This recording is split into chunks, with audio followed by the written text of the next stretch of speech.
അസ്സലാമു അലൈക്കും വറഹ്മത്തുള്ളാഹി.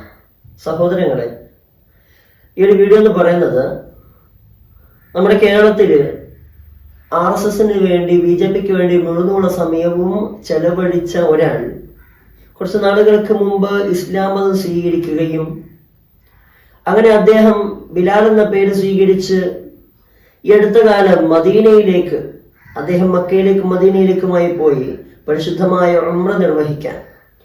അങ്ങനെ അദ്ദേഹം മദീനയിലെത്തിയപ്പോ അദ്ദേഹം കണ്ട അത്ഭുതകരമായ ഒരു കാഴ്ചയാണ് അദ്ദേഹം വിവരിക്കുന്നുണ്ട്. പരിശുദ്ധമായ ഇസ്ലാമിനെ കുറിച്ച് ലോകത്താകമാനം തന്നെ എല്ലാവരും അറിയപ്പെടുന്നതാണ് സമാധാനത്തിന്റെ മതം എന്നുള്ളത്. ഈ സമാധാനത്തിന്റെ മതം എന്ന ഈ പേരിനെ വല്ലാതെ കളിയാക്കുന്ന, മോശമായി ചിത്രീകരിക്കുന്ന ആൾക്കാരുണ്ട്. അദ്ദേഹം അവിടെ വെച്ച് പറയുന്നുണ്ട്, എൻ്റെ ജീവിതത്തിൽ ഞാൻ കണ്ട ഏറ്റവും വലിയ അത്ഭുതം എന്ന് പറയുന്നത് അത് പരിശുദ്ധമായ ഇസ്ലാം. ഈ മദീനയിലേക്ക് വന്നപ്പോ അദ്ദേഹം പറയാണ്, ഞാൻ എൻ്റെ ആദ്യ കാലഘട്ടങ്ങളിൽ രാഷ്ട്രീയ പാർട്ടിക്ക് വേണ്ടി പ്രവർത്തിക്കുന്ന സമയം ഞാനൊരു താഴ്ന്ന ജാതിക്കാരനാണ്. വർഗവെളിയുണ്ടായിരുന്നു.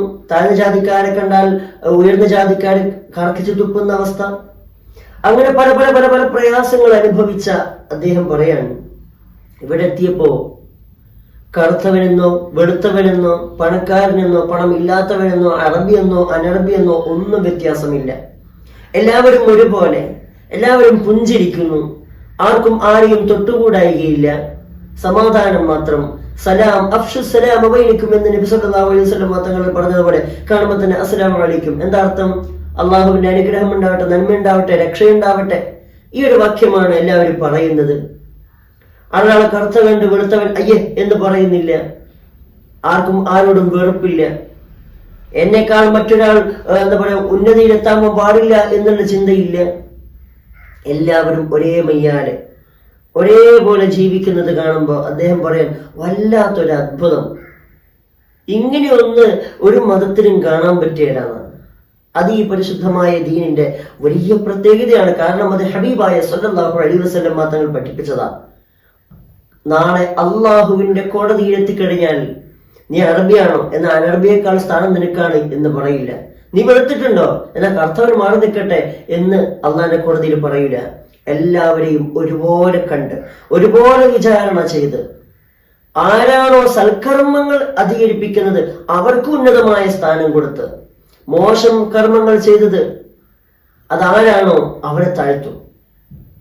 അള്ളാഹുവിന്റെ പരിശുദ്ധമായ ദീനിൽ വലിയൊരു സ്ഥാനം നൽകപ്പെട്ട ആളാണ് ബിലാൽ ഇബ്നു റബാഹ് റളിയല്ലാഹു തആല അൻഹു. മഹാനവറുകൾക്ക് ആദ്യമായി ഇസ്ലാമിന്റെ പരിശുദ്ധമായ ബാങ്കുലികൾ ഈ ലോകത്തേക്ക് വിളിച്ചു പറയാൻ അനുവാദം കൊടുത്തത് പ്യൂർ ബ്ലാക്ക് മനുഷ്യൻ, കറുകറുത്ത ബിലാലിനാണ് റളിയല്ലാഹു അൻഹു. മഹാനവറുകൾക്ക് സ്വർഗത്തിലെ പാറിക്കളിക്കുന്ന കിളിയാണെന്നാ പറഞ്ഞ്. അങ്ങനെയാണ് പരിശുദ്ധമായ ദീൻ. അങ്ങനെയാണ് എല്ലാവരും ഒരുപോലെ കാണും. പക്ഷെ എല്ലാ മതത്തിലും ഉണ്ടാവും വർഗീയവാദികൾ. ഏത് മതത്തിലല്ല എല്ലാ മതത്തിലും നന്മയുണ്ട്. എന്നാൽ ആ മതാചാരങ്ങളെയൊക്കെ പുച്ഛിക്കുന്ന വിധത്തിൽ തോന്നിവാസങ്ങൾ ചെയ്യുന്നവരും ഓരോ മതസ്ഥരിലുമുണ്ട്. അവരെ ആ മതത്തോട് നിങ്ങൾ കെട്ടാതിരുന്നാൽ മതി, അവരെ അകറ്റി നിർത്തിയാൽ മതി. എന്നാൽ തന്നെ സമാധാനമാണ്. അള്ളാഹു അനുഗ്രഹിക്കട്ടെ.